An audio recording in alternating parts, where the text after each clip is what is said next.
Atheist Alliance International podcast. I don't make this stuff up. You know, if you put Jesus Christ first, that he'll look after all your bills. It's not fake, it's faith.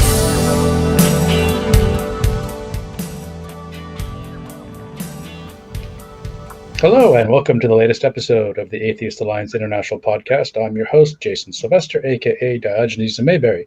And just before we get started, I'd like to please remind everyone to hit that like and subscribe button.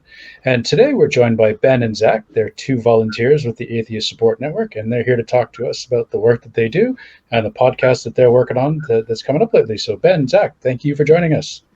Thank you for having us on. Yeah, thank you very much. You're welcome. So why don't we get started? So Ben, I think you've been with ASN the longest, so maybe just give us a quick background on yourself and what you're doing. Yeah, so I was introduced to Atheist Alliance International by a friend in Nigeria, and he connected me to other founders of the Atheist Support Network. Both of them have since left Atheist Alliance International, but I'm still on the Atheist Support Network. We're trying to give what help we can to people in danger for being non-religious. Obviously, almost entirely in Muslim majority countries. Okay. So how long have you been with ASN now? It's so long. I think about 3 years. It's hard to keep track with COVID time. Yeah, understood. Okay. And Zach, how about you? How long have you been with ASN? Yeah, that must have been after, around the beginning of 2020, if I remember correctly. Yeah. So. Okay. Just about the same time I joined as well. So about the same time. Okay. So in 1.5 years, something like that. Yeah. Yeah.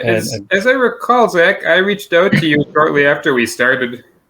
Yeah, exactly. So I was in contact with another Saudi Arabian refugee who was also an atheist. He suffered under like blackmail and some other has lived under some really difficult times in Saudi Arabia, which I don't think I should go into detail into because of his privacy and all of that. I mentioned it briefly on another podcast that I was on, and then Ben contacted me shortly afterwards, told me about the Atheist Support Network and what people do there and the kind of resources that can be provided and all of that. Shortly afterwards, I joined the network as well as a volunteer. We started a fundraising campaign for this individual. Now he is in a safe country, fortunately, and we've had a number of other cases that have gone under, that had very similar kind of events. And you touched on briefly, so you're also a refugee from Saudi Arabia, correct, Zach? Yes. Okay. And you are currently seeking asylum, or you've been granted status? I've been granted asylum quite a while ago. Okay. That was around the middle of 2019. Now I'm here like almost 4 years in Germany. I'm pretty much settled.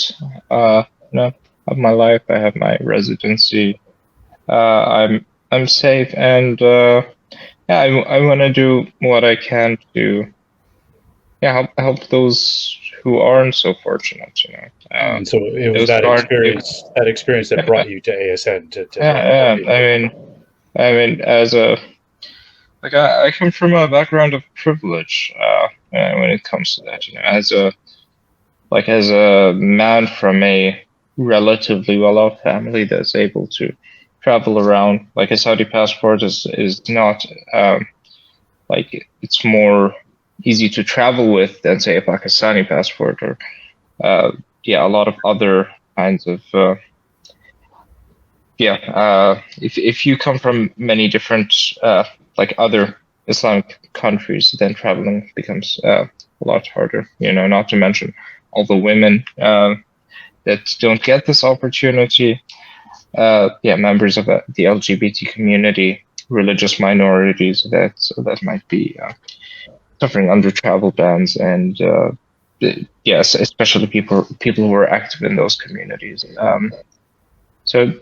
really do see this like I came from a position of privilege. I was able to get out, and I'm able to do this work here from a well-off, safe position. And does your family still support you, or are they financially supporting you, or did they cut you off when you left and came out as an atheist? No, they're not financially supporting me, and I mean, yeah, I guess you could say they cut me off, but I don't like to describe it that way because, if anyone who understands how things work in Saudi Arabia, it's the most normal thing in the world. It's completely understandable that they wouldn't want to be publicly associated, to be sending money to someone who is speaking about those things publicly, because true. I don't need to go into further detail on that. And as we tell our guests all the time, if there are sensitive issues that you do not want to discuss, that's perfectly fine. So I mean, we know the human rights abuses in our cause. I'm not going to go into too much detail about my family's situation and all of that, but I think it's enough to say that it's not really feasible for them to be financially supporting me or anything like that. And at this point, it's not. Did they disown you for being an atheist? Or? Huh? Did they disown you for being? Have they disowned you for being? I know some the more fundamentalist families don't particularly like it. They didn't disown me. They didn't like it. Obviously, they're quite religious, and our relationship has been strained to some degree because of it. But we're still in contact, at least to some. Yeah. To some degree. All right. Well, we're not here just to talk about Zach and his family, but it provides some context to the viewers about sort of who our volunteers are and the situation that they came from. So Ben and Zach, maybe you guys can talk to us about some of the more interesting cases you're working on with ASN. Obviously, we can't share the details, but maybe some of the more rewarding aspects of it that you guys are getting out of this. Yeah, definitely the case that brought me and Zach together, who's going to be an early guest on our podcast, by the way. Right, because in his case, it isn't just that he's an atheist that was coming up, it's also that he was from a Shia background in Saudi Arabia. So he ended up dealing with both problems at the same time. But was able to get himself to a safe country and then onto a country where he could actually get asylum and, get support and get a job and stuff. So other particularly rewarding cases, there was also an Egyptian lesbian who actually mostly got herself out, but she was able to get a fellowship in a country near Russia that fortunately isn't Ukraine, and stay there, but I don't know how long of an option that is, but for the time being, she is safe and living as good of a life as she can in a country that is quite homophobic near Russia, but hopefully either things will get better there or she'll be able to move on to Germany, the US, some other safe country. So Zach, maybe you're best positioned, as someone who's lived through this. So what is it like, aside from COVID and travel restrictions? what's it like, for a refugee if they don't like the country that they're in? Is it quite bureaucratically onerous for them to move on, or depends on the country you actually end up in initially? Or maybe you can give us, just some quick feedback on that? Yeah, I mean, in general, as a refugee, it depends. It depends on your status, whether you've been granted asylum, um, what the policies of the country you're in on that is, and what, yeah, whether you have a valid passport, for example. Those are all things that factor into whether you're going to be able to travel and all of that. I mean, I would say in general, if you've been granted asylum in somewhere in Europe or something like that, like my situation is, like now my residency here is in Europe. I've been granted the protection that I need, and I do like it here in Germany, sure. But this is not the important point, whether I like it or not, right? What's important is that I'm not being persecuted. I am free to move. Yeah, I have a 1951 refugee convention passport. So I'm able to travel. Maybe not with the same ease as like an American or European citizen. But I do have the possibility to move around Europe, to go to different places, and who knows, maybe in the future I have a career somewhere else. There's nothing like that would be especially impeding to me moving on. As long as the other prerequisites are there, right? Okay, so this woman traveling in general is not that. If you're not a European or American citizen, so if you're talking about someone like someone who has applied for asylum in a third world country. That depends. That depends on what the policies of that country is. Like I said, like are they taking her passport? Are they taking some measures so that she doesn't move around? They might do that. I mean, in Europe, it's very difficult to move around after you've applied for asylum, and there's a reason for that, obviously.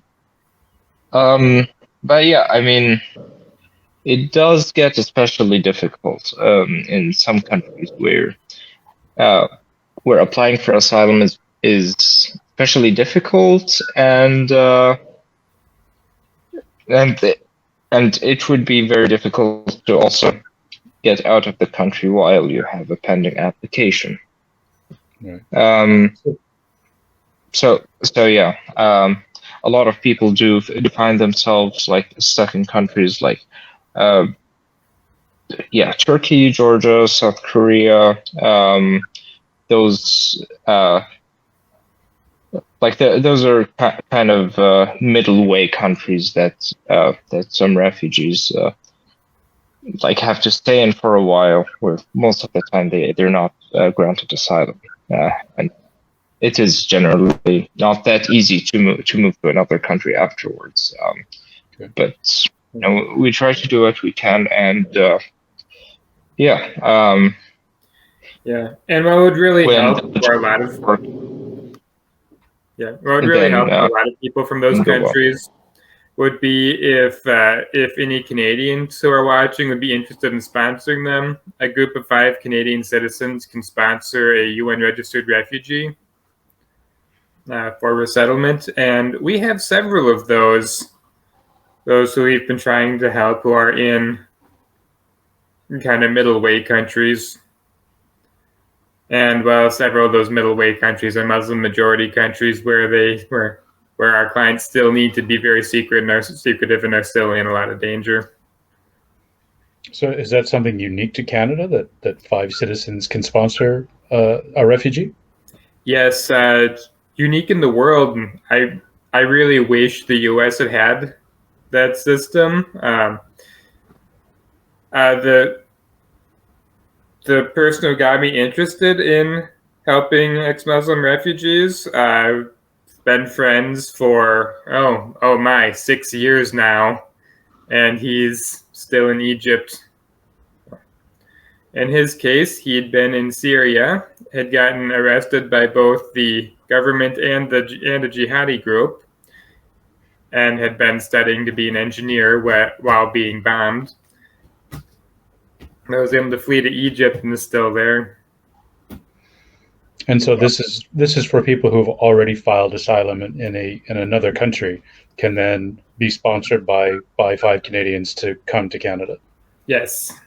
Okay. And I presume there's like a website that describes this, that we can share that in the description.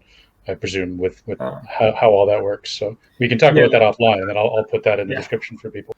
Yes. Okay. Can you maybe talk like it's just 5 individuals or 5 people of say a humanist organization? Can maybe just talk a little bit about that? So 5 individuals. The main rules are they have to live in the same general area, because they're expected to provide financially responsible for the refugee for a year, but they also need to have money in a trust fund for them, not to live off of in a year, because it takes a year to do all the paperwork. The only rule about where the money can come from is it can't come from the refugee themselves or their family. And other than that, it's preferred that they know each other before they do the sponsorship, but it's not absolutely required. So it's kind of like spreading the financial load among 5 people, so one person isn't ultimately responsible. So yeah, that too, and the money doesn't even necessarily have to come from anyone in Canada. I'm currently putting a portion of my earnings aside for my Syrian friend to sponsor him, should we be able to find sponsors at some point. And you're saying so the money can't come from the refugee or their family to pay for them. Well, that seems rather counterintuitive, because if the refugee has the money to support themselves, should that not be on the table? Yeah, I suspect the theory is that if they have enough money to support themselves for a year in Canada, they're probably not in that dire of a situation. Okay. I'm sure there's some bureaucratic rule to it, but bureaucratic logic often escapes me. So I've seen some of the Canadians who are providing the service just complain about there's a bureaucrat who needs to change the rules because that's their job. So they change the rules capriciously. All right. And then organizations can also sponsor refugees. There's a Unitarian church that sponsors 10 ex-Muslims a year, which is not nearly enough. And I believe the Atheist Society of Calgary is working to become a sponsorship agreement holder, so they can do it as well. So I presume an organization has some slightly different rules than like the 5 individuals. Like must be a certain threshold or something, or be at least a registered organization, something like that. Yes, and I don't know what the rules on becoming a registered organization are, but I looked through the list, and the overwhelming majority were either mosques, Ethiopian organizations, or Somali organizations, which doesn't help our clients very much. Yeah, I would imagine not. So, okay, so that's good to know. So I said, well, we'll put the links to some of that information in the description for you, so you'll be able to find that by the time this airs. So you mentioned about a podcast. So you guys are putting together a podcast. So are you staying in touch with some of the people you help? Like, you have regular correspondence with these people once you sort of just establish that rapport and that friendship. You guys you're staying in touch even after we get people out.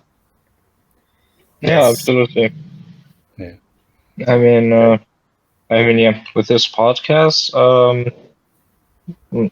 yeah, at least one of the people that we've helped very involved in producing this. He's actually going to be on the podcast as well. Yeah, and we'd like to think that what we're doing here is more than just, like it's not like we're an organization that has the resources to kind of take someone from one place and move them to a different place and save them, right? We're not the ones who are able to really save people. We support people. We try to give them the information, the resources that we have and that we can. But yeah, I mean, what's important is to kind of give the support network, the friendly faces, the psychological support, sometimes the financial support and that kind of thing too. But yeah, we definitely do stay in contact afterwards. We keep checking on them. Friendships develop. Like pretty much all the people I've worked with, at least the ones that are now relatively safe, have a good relationship with, and I hope to work with in the future to further this cause. So yeah, definitely. Okay.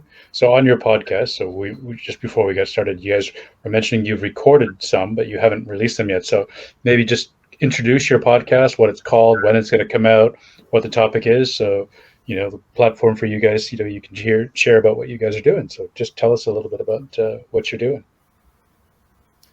Well, we're trying to. My goal is to make connections between different groups of people who are facing particularly religious discrimination, but others as well. There's any religious minority in Iran comes to mind. Maybe see if we can make links with Sikhs, especially if any such organizations in Canada would be interested in sponsoring ex-Muslims as well as their own people. And just yeah. Good. Have you got a name? Your podcast has a name? Yeah, we've been bouncing between CoreCast, Core standing for the Coalition Opposing Religious Extremism, and Zach's idea was the Emancipated Citizens podcast. I will probably be going with Zach's idea. Okay. Yeah, I mean, upon like developing this idea further, we kind of found that if we want to do this kind of networking and really have a broad kind of target audience, maybe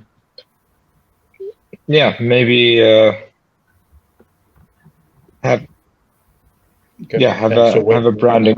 So you've recorded a couple that haven't released yet. So when are you guys planning on kicking it off?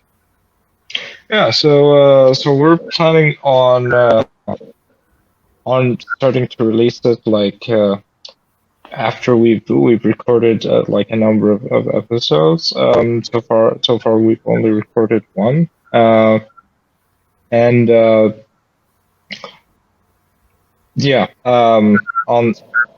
the schedule we're going on, like if it's like bi-weekly, we would start releasing around next month, or maybe the beginning of July even, around that time frame. We don't have an exact date, right? But yeah, we do have a number of recordings planned. I have like episode focused specifically on like Shia issues in Saudi Arabia. I would very much like to also talk about LGBT issues in Saudi Arabia and the political movement around this type of thing, the activism that's going on to advocate for those people's rights. I mean I think talking about things like things that are a little bit farther away, like the Uyghur genocide, for example, I think that connects to our topics in more ways than like to the whole ex-Muslim support, supporting ex-Muslims and whatnot. It's I think you're gonna find that it connects to this topic more than you might think. Things like women's rights in Iran, the women's rights movement, to end the mandatory veiling and all of that. Those are the episodes. Like, so ideas in that, general, be a human rights platform primarily. Yes. Yeah, human rights, democratic values, standing up against authoritarian regimes around the world, basically. Yes, and I think like a focus of this that we want to bring to the table, like it might be something new, something that I certainly haven't seen a lot of, is to have a perspective that's not centered in the West, that's not entirely centered around the political battles and the controversies happening, like especially in the U.S. and Europe, and people talk about like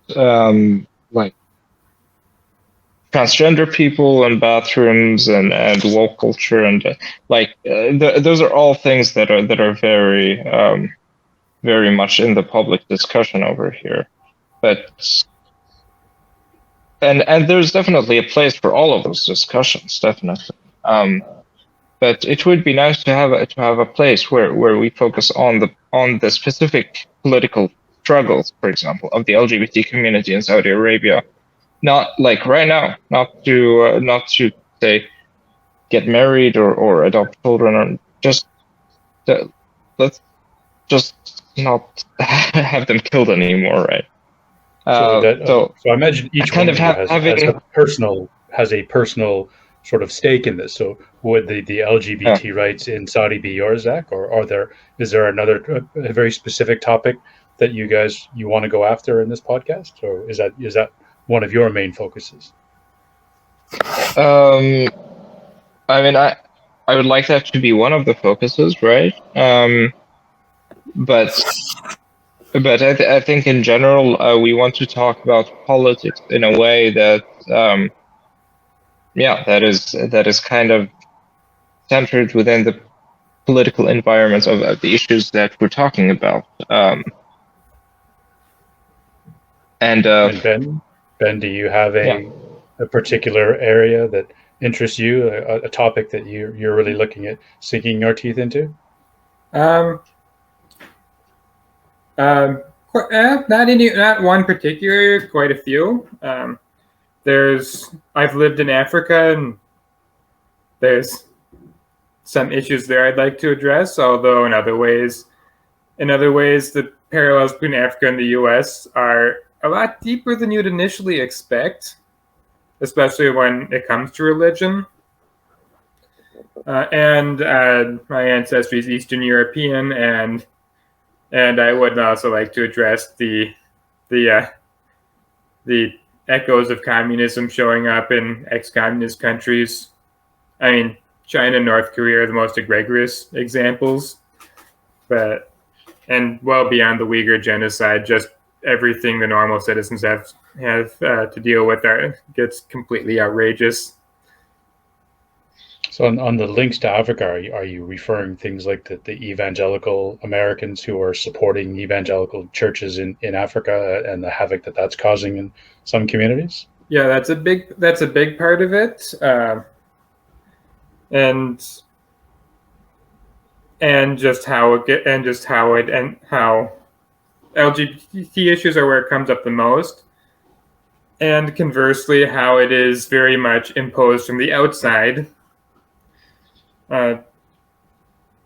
There is a strong sense in a lot of African societies that you don't interfere with what happens in someone else's house, And well, even while there's enormous, such as the bills in Uganda that would have given the death penalty for homosexuality, there's still a lot of people in Africa who just say other people's sexual orientation doesn't affect me.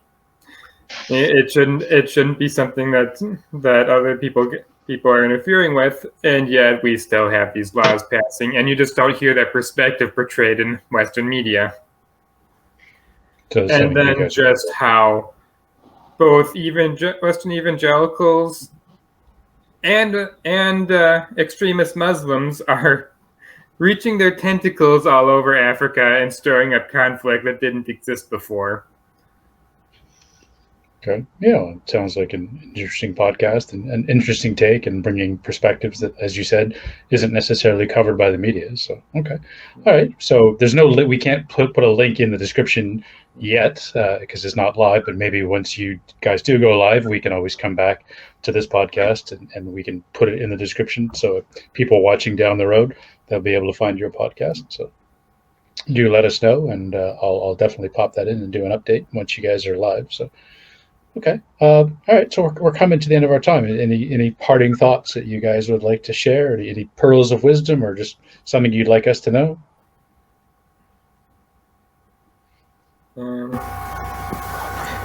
I think we covered it pretty well. Anything you'd like to cover, Zach? You certainly have more firsthand experience than I do.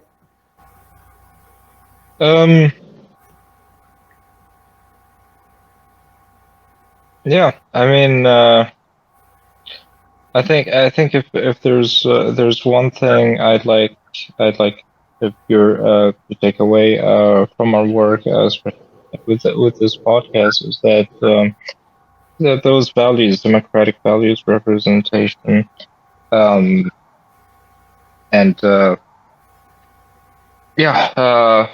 equality, LGBT rights, all of that, they're not. There's no reason why those should be Western values, and why Europeans, why white people in the West are more entitled to those things than people everywhere else. I think that applies to feminists. That applies to a lot of different fields. I mean, I can go on and on, but I think you understand my point. Just thank you very much for your time. No problem. Yeah, I think you kind of hit one of the nails, but democratic rights often do get branded as a Western thing, and that's where some of the other cultures kind of can use that as a tool of rejecting it. So I think that's a good point. Yeah. So, okay, well, thanks for coming on. We appreciate it. Just saying, a lot of the tribes in Zambia where I lived, a lot of them had very profound democratic rights before any Europeans showed up talking about them. Yeah. Okay. Well, thanks for that. So thanks for coming on. Thanks for your time. Thank you for the volunteer work you guys are doing, and we look forward to your podcast. As Ben mentioned, there's the issue of Canadian sponsorship. You'll be able to find those links in the description. So again, please remember to like and subscribe, and we'll see everybody again on our next podcast. So thanks, Ben and Zach, for coming on. Thanks for having us. You're welcome. Thank you. All right. Take care, everybody, and we'll see you all on the next podcast. Take care.